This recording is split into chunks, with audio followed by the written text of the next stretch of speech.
Bonsoir, bonsoir, bonsoir la famille générale 5 étoiles. J'espère que vous allez bien. Likez, partagez la vidéo dans tous les groupes. Maximum de partage.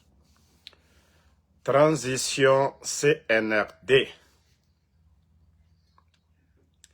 D'après les putschistes, leur mascarade se passera le 28 décembre. Une élection du jamais vu dans l'histoire de notre pays. Du jamais vu dans l'histoire de notre pays. Depuis qu'ils ont annoncé les campagnes, personne n'a vu le putschiste Mamadi Doumbouya sur le terrain. Même en Basse-Côte, il n'est pas sorti hors de Conakry. Comment quelqu'un qui prétend vouloir diriger un pays, qui parle d'élection, donc c'est pourquoi nous disons il n'y a même pas d'élection, on appelle ça du braquage. Il a juste pris le pays en otage. La Basse-Côte seulement, Kindia, Koya, Kamsa, Bofa, Boké, dans ces grandes villes de la Basse-Côte, même à Conakry, organiser un meeting, il n'a pas pu se rendre. Et aujourd'hui, vous savez, quand il se fait rare, il essaye de prouver quelque chose. Regardez, vous savez tous, l'école. Cette école, construite sur un terrain dont le dossier était devant la justice. Le terrain de El Hadj Cellou Dalein, président de l'UFDG, d'après eux, que domaine de l'État. Mais le président de l'UFDG n'est pas tombé sur ce domaine comme ça. Il y a des papiers qui ont été signés. Mais lorsqu'on fait des choses, des règlements de compte, le président de l'UFDG n'a pas été remboursé pour ce qu'il a investi sur le domaine et ils ont envoyé des militaires pour aller par la force faire sortir les occupants. Et Mamadi, une école, dans le coup, c'est à combien? Ça dit, je vous dis, même poulailler, parce que il ne rêve pas grand. Quelque chose que même le ministre de l'Éducation, ça suffisait. Mais comme je vous dis que le CNRD, ils n'ont pas de vision. Même poulailler, vous allez les voir tous. Ça, c'est une école de combien? C'est quel genre d'école? Une école primaire. Pour dire que celui qui se dit qu'il veut devenir président démocratique ou je ne sais pas, qui veut encore 7 ans de mandat, regardez l'école comme ça pour dire que lui, il se déplace pour aller pour ça. Regardez. Voilà. École primaire, ce n'est pas une école professionnelle, une école technique, scientifique, tout simplement une école primaire. Et voilà. Tellement qu'il adore le fanfare, le nom, il faut qu'il l'invite, il mobilise. Vous voyez? Je vous dis, ceux-là n'ont pas de vision. Voilà. Et tous ces militaires, regardez tous ces militaires-là, co-inauguration. Tous ces militaires. Et voilà, sa photo est partout. Il y a eu l'inauguration de combien d'écoles sous Alpha Condé? Mais vous avez vu la photo d'Alpha Condé, regardez. Ça dit, celui qui nous parlait de culte de personnalité. Et c'est lui, sa photo est partout aujourd'hui, comme si l'argent du contribuable guinéen, l'argent qui nous appartient tous, là, comme si c'était pour lui seul. Et vous voyez, vous savez déjà que le terrain que vous avez pris, Mamadi Doumbouya, pour ceux qui ne le savent pas, au temps d'Alpha Condé, sa maison qu'il a à Landria, c'est domaine de l'État aussi. Pourquoi il n'a pas cassé sa maison de Landria? Pourquoi c'est le président de l'UFDG, El Hadj Cellou Dalein, qu'il est venu faire sortir? Et malgré qu'ils ont saisi la justice, ils ont fait ce qu'ils voulaient. Pourquoi Mamadi? Son terrain, sa famille est là-bas, ses frères sont dans la maison qui est à Landria là.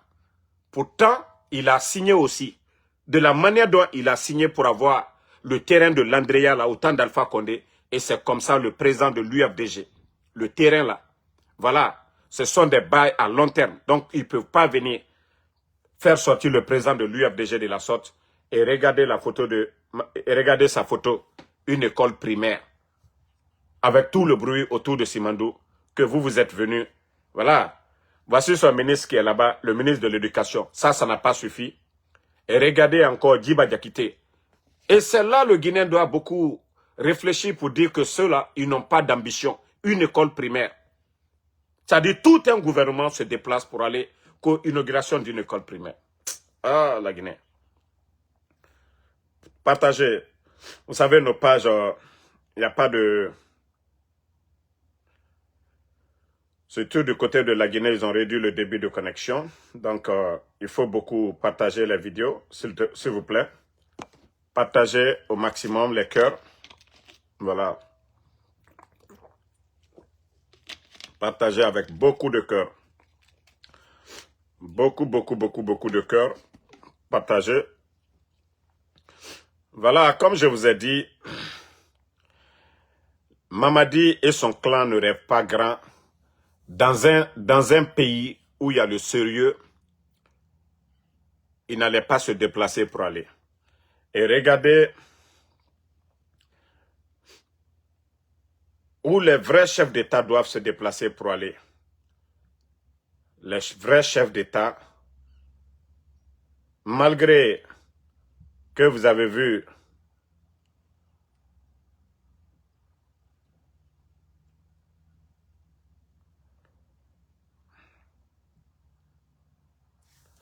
partager la famille,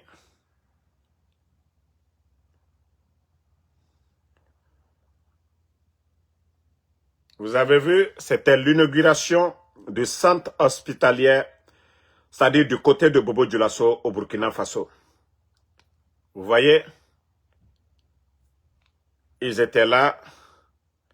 Vous voyez le capitaine Ibrahim Traoré à l'inauguration de leur centre hospitalier et tout le monde a vu les images de leur centre hospitalier et vous voyez des scanners. C'est de ça qu'il s'agit. Quand un chef, ça c'était aujourd'hui, hein. Si Mamadi, lui, il part pour aller inaugurer une école primaire, pendant ce temps, vous voyez les autres, ceux qui sont en train de faire. La différence, vous voyez, c'est de ça qu'il s'agit. Vous voyez comment c'est beau. Regardez la beauté. Ça avait commencé avant lui, hein. Mais équipé, c'est venu d'eux. Ils ont mis les moyens pour ça. Donc, Doumbouya, comme je l'ai toujours dit, il n'a pas d'ambition. Il n'a pas étudié l'administration. Il n'a pas de vision. Il ne sait même pas comment monter des projets. Et si je vois aujourd'hui des Guinéens, à cause de leur intérêt personnel, en train de flatter, en train de tromper Mamadi Doumbouya, en train de l'induire, et pendant que notre pays ne fait que régresser, et vous entendez des gens dire que, parce que c'est un moment d'exception que nous sommes en transition, comme si au Burkina aussi, voilà, comme si c'est question d'élection. Non, il faut juste avoir la volonté de faire quelque chose de bien. Mais comment des gens peuvent nous dire que nous sommes en transition, c'est pourquoi ils ne peuvent pas travailler? Vous voyez comment les gens sont malhonnêtes.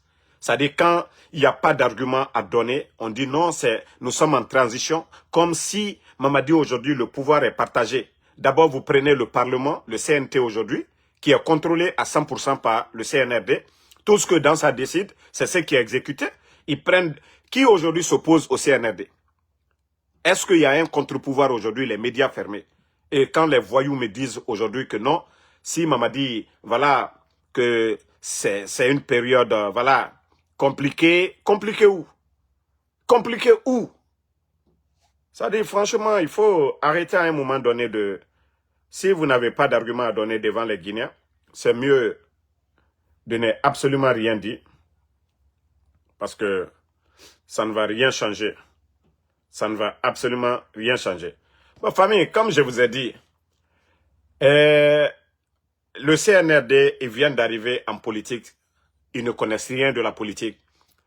La politique africaine d'avant, c'est-à-dire à l'approche des élections, ils font des poses de pierre. Vous avez vu, parce que j'ai parlé de Kankan, rappelez-vous, j'ai parlé de l'hôpital régional de Kankan. Et je crois que ça les a choqués. Vous avez vu, j'ai dit qu'ils font tout à Kankan. Ils sont allés faire pose de pierre, co-pose de pierre de l'hôpital régional de l'Abbé. Mais je veux savoir, à combien? Le financement vient d'où? Voici comment les gens là sont bêtes. C'est parce que j'ai critiqué, j'ai dit, tous vos projets actuellement, autoroute, hôpital, tout est à Kankan. Ils sont allés parce que c'est la période électorale. Pourquoi ils n'ont pas fait pendant 4 ans? Ils n'ont pas fait ça. C'est maintenant. C'est maintenant la dernière journée pour dire que oui, on va faire l'hôpital régional de l'Abbé. Le financement est où? L'argent est où? Juste pour prendre une décision comme ça. Mamadi pense que c'est comme ça on gère un pays. Non. Et vous pensez que les gens sont bêtes? Non. Pourquoi vous dites pose de pierre? Le projet va durer combien de temps? C'est financé à combien? Quand je dis que vous êtes des enfants, vous êtes des bambins en politique et vous pensez que vous êtes malins, nous rions sur vous. Nous nous moquons de vous parce que vous venez d'arriver, vous n'avez rien compris. Et c'est après que vous allez comprendre. Vous avez commencé, non? C'est l'argent qu'on prend pour faire. Demain, vous allez, ne venez pas nous dire, ah non, c'est les entrepreneurs. Non.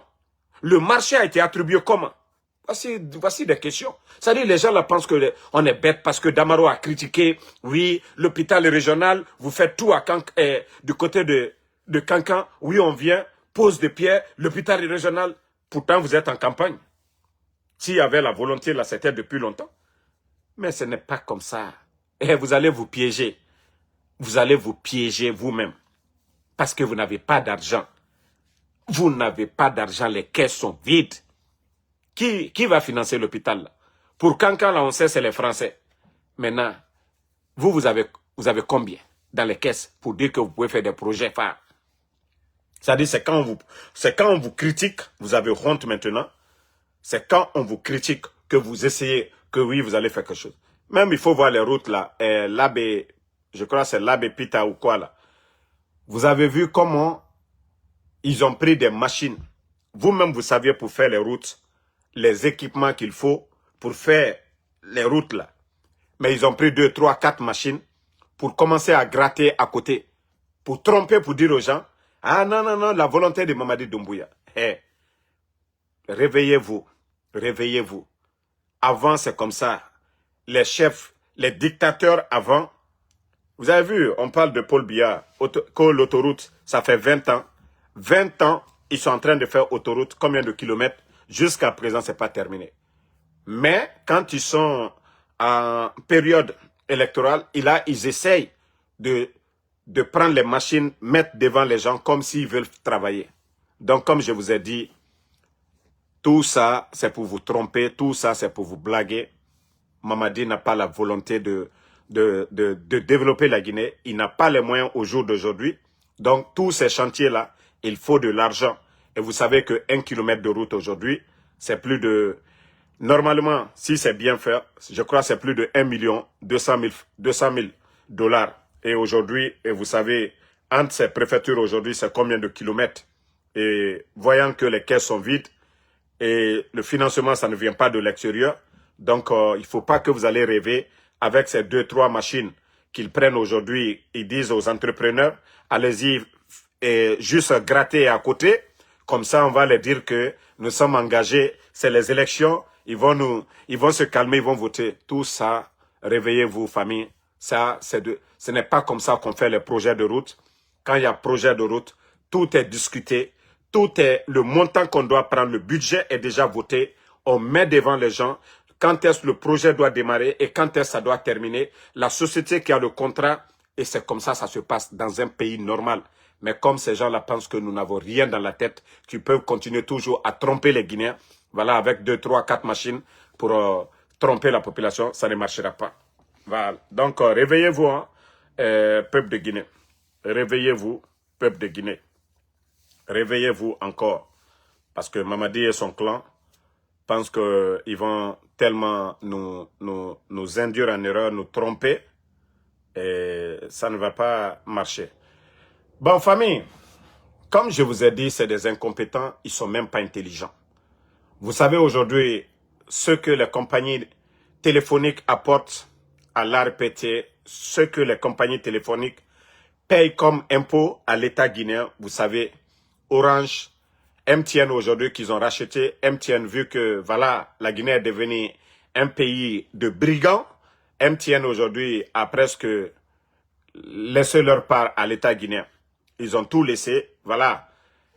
Et aussi, concernant voilà, ces impôts et autres là, comme je vous ai dit, ils sont en train de perdre aujourd'hui. Vu que c'est la période de leur mascarade en cours, comment ils vont tromper les Guinéens, comment ils vont tromper tout le monde. Ils ont réduit le débit de connexion, vous voyez aujourd'hui. Même pour appeler sur Messenger, c'est presque tout un problème en Guinée aujourd'hui. C'est ceux-là qui ont des VPN sur leur téléphone. Et même aujourd'hui, regardez nos lives, vous voyez. Vous savez que bien avant que ces bandits-là ne réduisent le débit de connexion, vous savez que c'est des milliers de Guinéens qui suivaient nos lives en direct. Ils ne peuvent pas regarder nos lives. C'est juste après nos vidéos que certains prennent pour les vidéos collées là, pour placer sur d'autres plateformes que nos frères, nos compatriotes peuvent regarder. Mais au moment que je suis en live, c'est seulement là ceux-là qui ont la bonne connexion, qui ont VPN sur leur téléphone, qui peuvent regarder parce qu'ils ont surpris tout le monde. Ils ont juste réduit le débit de connexion. Et même il y a beaucoup aujourd'hui, pour pouvoir télécharger VPN, c'est tout un problème. Mais ça, ce n'est pas le problème. Voilà qui est là. L'État guinéen, vous avez vu la dernière fois, quand les bandits, ils ont coupé l'Internet, ça les a coûté plus de 30 millions de dollars. Ce qui est plus de 300 milliards de nos francs. Ce montant-là pouvait servir à faire beaucoup de choses, des infrastructures avec ça. Mais comme je vous ai dit, c'est leur survie qui est plus important que la Guinée aujourd'hui. Je vous ai dit, cette transition, il est question de survie de Mamadi Doumbouya. C'est-à-dire, tant que lui, il est à la tête de notre pays, tant qu'il est à la tête de notre pays, tout le mal qu'il a fait, il se dit qu'il ne sera pas jugé parce que c'est lui qui nomme les magistrats, les procureurs et tant d'autres. C'est lui qui organise les procès. Donc, il se dit qu'il est à l'abri. Et voilà.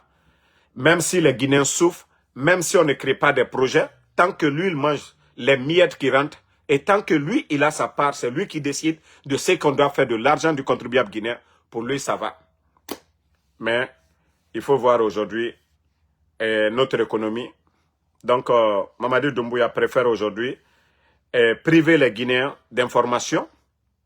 Mais comme je vous ai dit, c'est la fin qui compte. Voilà. Donc, je le dis haut et fort. Toi qui dis que ceux qui sont en Guinée, ce n'est pas eux qui me regardent. Nous connaissons nos statistiques. Voilà, mon frère. Nous connaissons nos statistiques, ceux qui nous regardent. Nous connaissons ceux qui nous regardent. Donc, tu peux juste la fermer. Voilà. Nous avons, vous voyez, nous avons les statistiques ici de tous ceux qui nous regardent. Toi qui parles là. Facebook, les statistiques sont là. Vous voyez que depuis qu'ils ont réduit le débit de connexion, ça fait moins 22%. Depuis ces 2 jours-là, les quelques jours qu'ils ont réduit le débit de connexion, vous voyez. Mais la majeure partie de moi, mes abonnés, comme je l'ai dit, ils sont à Conakry. Ils sont à Conakry, la majeure partie de ceux qui nous regardent. Voilà. Donc, celui qui n'a pas... Celui qui demandait là. Vous voyez, Conakry, c'est 71%. Voilà, ceux qui me regardent, toi, le villageois qui disait tout de suite là, c'est pas ceux qui sont en Guinée. Regarde, moi, mes abonnés, 71%, ce sont ceux-là qui sont en Guinée. Regarde devant toi, je te montre les statistiques pour dire que la majeure partie de mes abonnés sont en Guinée et tu vois déjà ici, 71% de mes abonnés sont en Guinée. Et vous pouvez voir les autres pays, Côte d'Ivoire, la France. Voilà, la France qui vient en deuxième position, la Côte d'Ivoire troisième position. Donc ça est là, si tu n'as pas compris, pour dire que c'est les Guinéens qui nous... Moi, c'est les Guinéens qui me regardent. Voilà, en majorité, ceux-là qui sont en Guinée. Et c'est pourquoi le CNRD, ils ont peur aujourd'hui, ils coupent l'Internet. Parce qu'ils ont peur que la majeure, moi, mes followers, ceux qui regardent Ansou Damaro, la majorité sont en Guinée, 71%. Je viens de te montrer, tu vas dire quoi encore? Donc, si vous voyez que les bandits là réduisent le débit de connexion tout simplement à cause des réseaux sociaux. Parce que ils ont peur que la vérité triomphe. Mais ils se fatiguent, comme je vous ai dit. La situation de notre pays aujourd'hui, la misère, et voilà, de notre pays. Et c'est pourquoi aujourd'hui... Attendez, il y a un maudit là, je vais juste le bannir et puis on va avancer quoi. Voilà, attendez, je vais même pas dire son nom. On va juste... voilà. Donc, comme je vous ai dit, la vérité finira à triompher et le peuple de Guinée ne va pas cautionner cette dictature pour longtemps. Et je vous ai dit, ce n'est pas question d'élection. Et si Mamadi veut, il peut regarder, il peut faire organiser ses élections, s'autoproclamer 100%. Ce n'est pas ça le problème. Voilà, c'est des Guinéens qui sont tombés le 5 septembre. Et c'est son engagement vis-à-vis voilà, du peuple de Guinée, c'est ce qui est plus important. Et voilà, il n'a pas de légitimité, quoi qu'il organise ses élections. Nous n'allons pas oublier les morts, comment il est venu. C'est ce que eux ils ont oublié. Eux, ils pensent que c'est question d'élection. Si c'était question d'élection, Alpha Condé, en 2020, venait de terminer les élections et en 2021, le bandit, le putschiste, a renversé le pouvoir. Et il a pris un engagement que ni lui, ni aucun membre du CNRD n'allait être candidat et que lui, il ne va jamais confisquer le pouvoir. Et le fait de confisquer, voilà, nous devons tout faire. Oui, mon frère Tidjane La Puissance, vous avez vu la dernière fois, tu as vu la dernière fois, et le ministère de l'information là-bas, vous avez vu leur secrétaire, comment, c'est-à-dire ils n'ont rien à faire, ils ont tellement peur de nous. Et j'ai vu le voyou, un des voyous là qui est sorti pour dire que ils vont porter des plaintes contre nous. Et c'est là j'ai dit que s'ils ne portent pas des plaintes, c'est des imbéciles. Ils n'ont qu'à porter plainte. Nous sommes dans notre droit. Nous sommes dans un pays, les États-Unis. Le premier amendement, voilà, c'est la liberté d'expression. Le premier amendement aux États-Unis, c'est la liberté d'expression. Nous sommes des Guinéens aussi. Donc, c'est notre droit de critiquer la gestion. On ne peut pas kidnapper des Guinéens et que nous aussi, nous ne levons pas ici aux États-Unis pour dénoncer les enlèvements de ces personnes. Et il ne peut pas signer des contrats qui n'arrangent pas le peuple de Guinée, des contrats dont la population ne bénéficie pas. Donc, s'ils n'ont pas compris cela, voilà. Donc, comme je l'ai dit, nous allons nous battre. Nous allons nous battre. Et nous ne devons pas baisser les bras, mon frère Tidjane. Benito, voilà. Et le CNRD, c'est le côté là qu'ils n'ont pas vu venir. C'est-à-dire pour eux, c'était les médias. Et ils ont fermé les médias. Ils ont augmenté encore nous. C'est-à-dire plus de visibilité pour nous, plus de considération pour nous. Parce que le temps que les gens prenaient pour regarder les médias les matins, aujourd'hui, et quand Damaro ne fait pas de vidéo, Tidjane et Benito, tout là, ainsi de suite. Voilà. Donc... il faut que nous nous levons et pour dénoncer, nous laissons nos boulots ici le plus souvent pour faire toutes ces vidéos-là. Donc, continuons. La vérité finira à triompher. La vérité finira toujours à triompher. Maintenant, vous savez, il y a des gens qui commencent à faire des fausses déclarations, soi-disant que les responsables du RPG ont donné des consignes pour un candidat, que des responsables de l'UFR ont donné des consignes pour des candidats. Non, nous le disons, c'est faux et archi faux. Le RPG, l'UFDG, l'UFR, les forces vives n'ont pas donné de consignes à qui que ce soit. Nous savions déjà que si nous ne sommes pas unis pour faire face à ces bandits du CNRD, demander le départ de Mamadi Doumbouya, la Guinée est foutue. Nous ne pouvons pas être complices de légaliser ces mascarades-là. Donc, aucun responsable du RPG n'a donné de consignes pour qui que ce soit, aucun responsable des partis politiques appartenant aux forces vives, opposés au CNRD, n'a donné quelconque consigne. Parce que vous savez déjà, les bandits ont distribué des véhicules ici. dans toutes les sous-préfectures, combien de véhicules qu'ils ont donnés à tous les sous-préfets de la Guinée. Et les préfets sont nommés par qui? Par Mamadi Doumbouya. Les gouverneurs sont nommés par qui? Par Mamadi Doumbouya.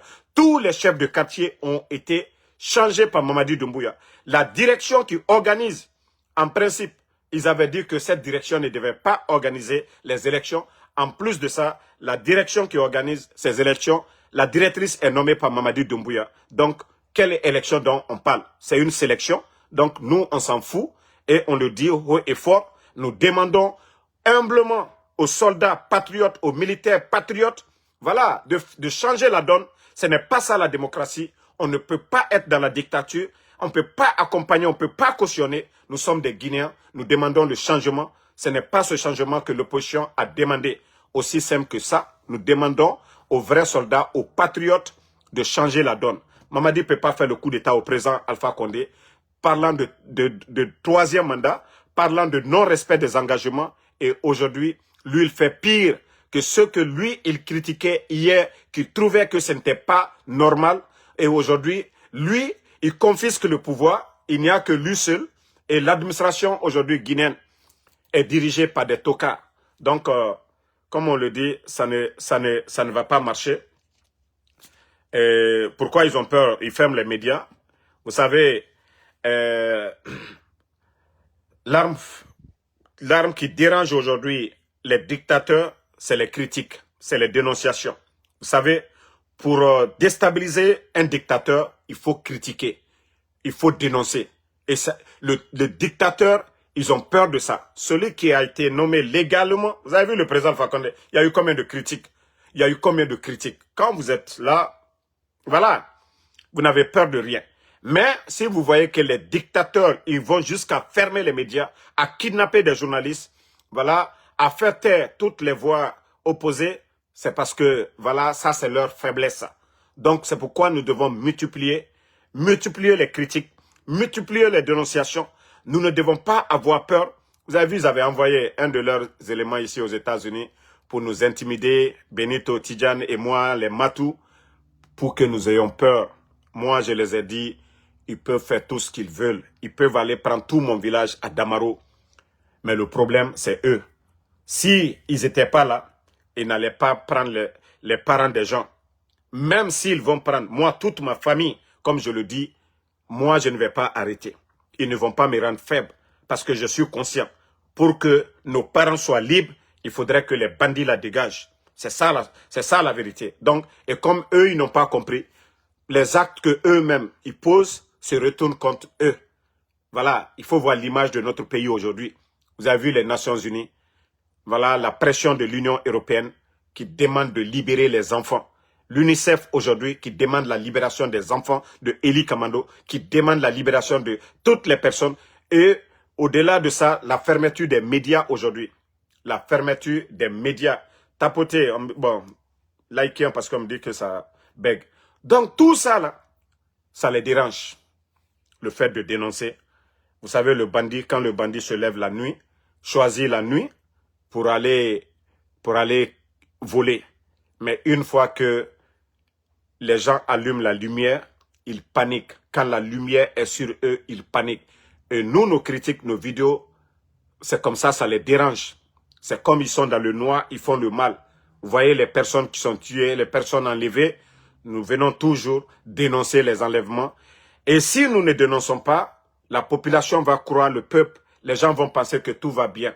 Et c'est nos critiques, c'est nos dénonciations qui les dérangent.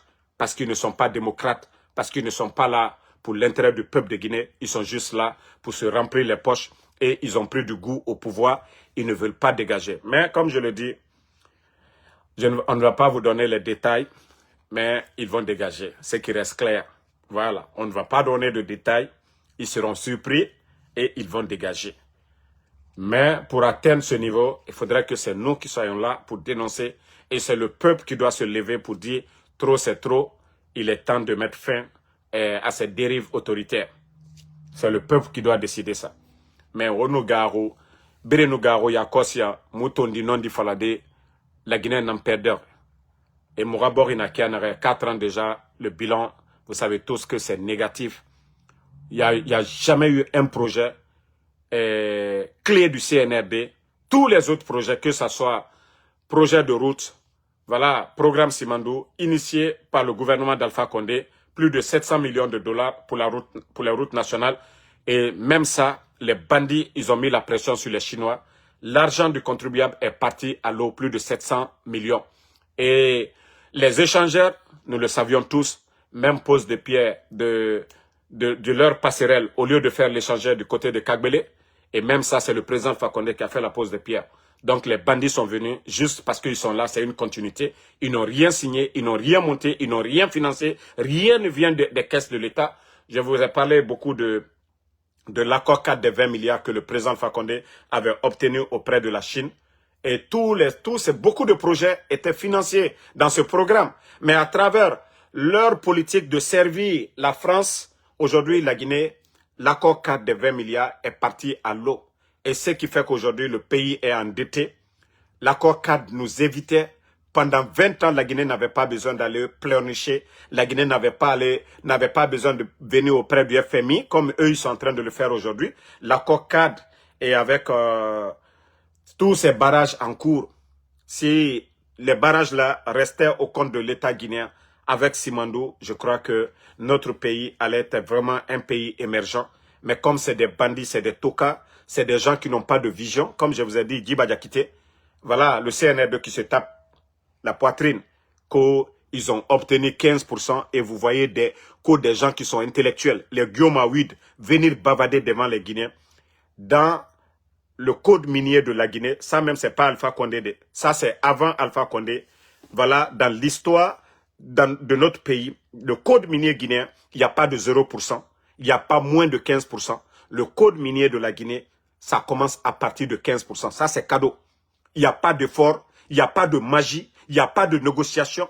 Toute entreprise, toutes les sociétés qui viennent chez nous, tout ce qu'ils vont signer, c'est au-dessus de 15%, à partir de 15%. Mais lorsque vous voyez des vauriens venir se flanquer, qui ne connaissent rien du code minier, dire que Mamadi, le CNRD, ils ont obtenu 15%, c'est une insulte. Vraiment, ça prouve à suffisance que c'est des gens qui ne connaissent rien du développement. Et si nous continuons toujours à laisser la Guinée dans les mains de ces bandits-là, la Guinée est foutue à jamais. Notre pays ne sera qu'un pays endetté pour les 20 ans à venir. Donc, nous n'allons pas l'accepter. Nous devons demander tout simplement leur départ. Que les bandits-là, demandez-les. Demandez qu'ils n'ont qu'à vous montrer les documents du code minier en Guinée. Que combien l'État guinéen doit gagner. Ça n'a rien à voir avec Alpha Condé. Ça n'a rien à voir avec eux. Ça, même celui qui n'a pas été à l'école, c'est-à-dire, est là, il signe. Ça, c'est cadeau d'abord. Dans le code minier de notre pays, on vous donne 15%. On commence les négociations, commence à partir de 15%. Eux, ils n'ont pas pu mettre 1% sur 15%. Et les avantages que la Guinée avait, la construction du port, ils ne l'ont pas fait. Des projets de route, des infrastructures, c'est-à-dire l'hôpital régional de Beila, ils ne l'ont pas fait. Et aussi de l'eau potable. Vous savez aujourd'hui, Simandou, c'est les montagnes, la poussière. Et vous connaissez déjà la région de Simandou pour dire que la population aujourd'hui, les eaux, les rivières sont polluées aujourd'hui. Il n'y a pas d'eau potable. Et je vous ai montré même des images dans la région de Simandou pour dire que ce projet phare a démarré, qu'on n'a pas donné de l'eau potable et que ces montagnes-là dégagent la poussière. C'est pour vous dire que ceux qui nous dirigent, ce ne sont pas des dirigeants. Ce sont des gens qui ne pensent qu'à leur intérêt personnel. Sinon, ça, il faut des études. Et c'est pourquoi nous avons un département en charge des mines, le ministère des Mines et de la Géologie. Il y a des départements pour ça, il y a des experts pour ça, qui vont faire des études, qui vont sur le terrain. Voilà. Donc, attendez, il y a un autre maudit que je vais fermer. Voilà, attendez. Dieu merci. Lui aussi, bye bye. Voilà. Donc, comme je vous ai dit, c'est des vauriens qui sont à la tête du pays. Ils ne peuvent pas apporter le bonheur à notre pays. Mamadi et son clan ne peuvent pas apporter le bonheur à notre pays. Donc, on s'en fout des élections. Et d'après eux-mêmes, c'est la fin. Et que leur campagne est terminée. Et celui qui dit qu'il est candidat, il a dit quoi? Il a apporté quoi? Il a parlé de son bilan. Mais vous savez, comme je vous ai dit, Mamadi a beau mentir et son passé lui rattrape aujourd'hui. Doumbouya a beau mentir devant les Guinéens, Pendant 4 ans, il a menti devant les Guinéens et aujourd'hui, il est rattrapé par ses propres propos que ni lui, ni aucun membre du CNRD n'allait être candidat. Donc c'est difficile pour un menteur, les faits sont là. C'est difficile pour Doumbouya d'aller en campagne, d'aller devant le même peuple, d'aller devant les Guinéens, celui qui disait qu'aucun Guinéen ne va mourir pour ses opinions. Et combien de personnes, combien de jeunes de l'Axe sont tombés. Voilà. Donc, attendez, il y a un autre aussi qu'on va enlever. Donc, ils ne peuvent pas aller devant la population guinéenne pour dire qu'ils vont parler de voilà, quelque chose de sérieux parce qu'ils ont menti et le bilan est négatif. Toutes nos routes aujourd'hui, voilà, tout est dégradé. Voilà. Bon, comme je vous ai dit, je ne vais pas durer aujourd'hui. Et merci en tout cas à ma soeur Mathilde Saramakale. En tout cas, joyeux Noël à tous les fidèles chrétiens de la Guinée et du monde entier. Voilà. Donc, merci à tous les patriotes. Comme je vous ai dit, même si ne serait-ce que 1 à 2 minutes, nous allons prendre pour venir vous informer. Nous allons prendre pour venir vous donner de l'espoir. Et Inch'Allah, restons soudés, voilà, de Yomo jusqu'à Kassa, comme un seul homme, pour faire face à ces bandits-là. Diviser, ça ne va pas nous arranger. Nous sommes tous des Guinéens. Voilà, nous devons être fiers de ça. La diversité, ça doit être une beauté pour nous. Voilà, partez en forêt, vous avez forêt sacrée, vous avez la bonne nourriture en forêt, Tombo et autres là, vous partez en Haute-Guinée, vous avez le bassin, vous avez voilà, du Fonio là-bas, vous partez au Fouta, vous avez l'Épi, vous avez l'Akidi, voilà, vous venez en Basse-Côte, vous avez Malahoulani, vous avez en tout cas du bon poisson Bonga en Basse-Côte, vous avez la mer, cette diversité, ça doit nous, en tout cas, nous renforcer encore. C'est-à-dire, partout où vous déplacez, vous n'allez pas manger la même chose, vous ne voyez pas quand vous partez ailleurs. Hein? Attendez, un autre imbécile qu'on va bannir, on va avancer. Voilà. Donc, restons soudés, restons unis. C'est un gouvernement de pagaille.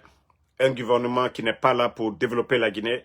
Un gouvernement qui est en train de danser. Vous voyez les Kofi Olomide.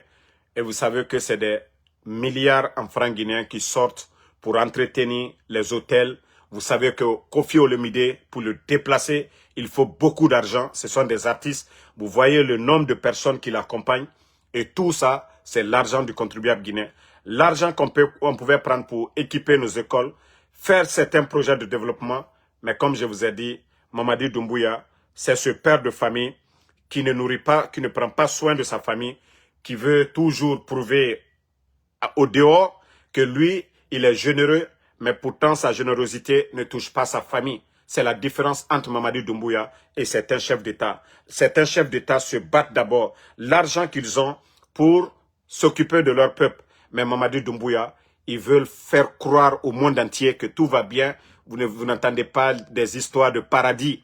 Vous voyez comment la Guinée peut, c'est-à-dire de la manière qu'on décrit le paradis, comment on peut comparer la Guinée au paradis, vu tous ces incendies, vu ces calamités sur notre pays, vu tous ces dégâts, vu le désordre aujourd'hui. Et vous avez vu tout ce qui s'est passé du côté de Zourekouré, les morts, tout ça, l'explosion du dépôt, et rien n'a été fait pour les victimes. Et comment des gens peuvent se taper la poitrine, dire qu'ils sont généreux. Et il paraît qu'il y a un programme encore où que la Guinée va donner 50 millions pendant que ton peuple est en train de souffrir. Et d'ailleurs, c'est la Banque mondiale qui les a même soutenus lors des moments difficiles avec les glissements de terrain et autres, les inondations. Donc, comment quelqu'un qui se dit père de famille qui aime la Guinée, qui invite les artistes, qui donne l'argent dans des futilités, vous voyez, des artistes étrangers comme les Walisek, les Viviane Dou, des gens comme les Soumaïla Kanouté, des gens comme les Kofi Olomide, voilà, n'importe qui, même des Libanais ont commencé à chanter parce qu'ils ont compris que c'est dans ça aujourd'hui, il y a l'argent. Ce n'est pas pour rien, les Kofi Olomide viennent parce qu'ils savent que Mamadi est un complexé. C'est un complexé, ce n'est pas un homme d'État. Voilà, les Kofi Olomide, ceux qui chantent pour la paix, le Congo qui est en guerre, le Congo qui est en conflit avec le Rwanda. Pourquoi Kofi Olomide, Ils vont pas pour chanter pour ces deux pays-là. Ils vont pas chanter pour Paul Kagame. Ils vont pas chanter pour Tshisekedi, le président du Congo, pour parler de paix là-bas. Est-ce que chez nous, il y a les armes? Ceux qui ont les armes, c'est les bandits qui dirigent aujourd'hui. Ce n'est pas le peuple, ce n'est pas l'opposition qui a les armes. Donc, toute personne qui veut bouffer, ils viennent nous parler concert de paix, concert de quoi? Donc, où ils doivent faire leur concert de paix? Je crois que c'est au niveau du Congo qui a un conflit aujourd'hui. On a vu le président Donald Trump, quand il est en train de réconcilier Paul Kagame et puis le président Tshisekedi. Pourquoi ils ne vont pas chanter pour leur peuple? Pourquoi ils ne vont pas chanter du côté de Rwanda, parler de paix là-bas? Donc, Mamadi et son clan, c'est des petites personnes. Ils n'ont absolument rien dans la tête. C'est des vrais complexés. Pourquoi ils ne vont pas au Mali, au Niger? Parce qu'ils savent que les présidents, les leaders qui sont là-bas, ils vont aller chanter, ils n'auront rien. L'argent de là-bas, c'est pour les Burkinabés, c'est pour les Maliens, c'est pour les Nigériens. Mais comme ils savent que Mamadi, oui, c'est un complexé, voilà, comme je viens de vous dire, un père de famille qui a les dents au dehors, un père de famille qui achète pour les autres au dehors, un père de famille qui prive sa famille de la nourriture, qui prive sa famille du luxe. C'est ça Mamadi Doumbouya. Il donne des maisons aux autres et il ne fait rien pour les Guinéens. Donc, merci Fatmata Keita, merci Emmanuel Bangoura, merci Sam Arvin le Dialonké, merci Alexandre Pivi, Haba Laura, merci à vous, merci Mathieu Dassara Makale. Une fois encore, joyeux Noël à tous les fidèles musulmans de Guinée et du monde entier. Kasmiro Diabaté, merci à vous, merci voilà à Nouan Keita, à tous les patriotes, le combat continue, la patrie ou la mort, nous vaincrons. Donc, bonne soirée.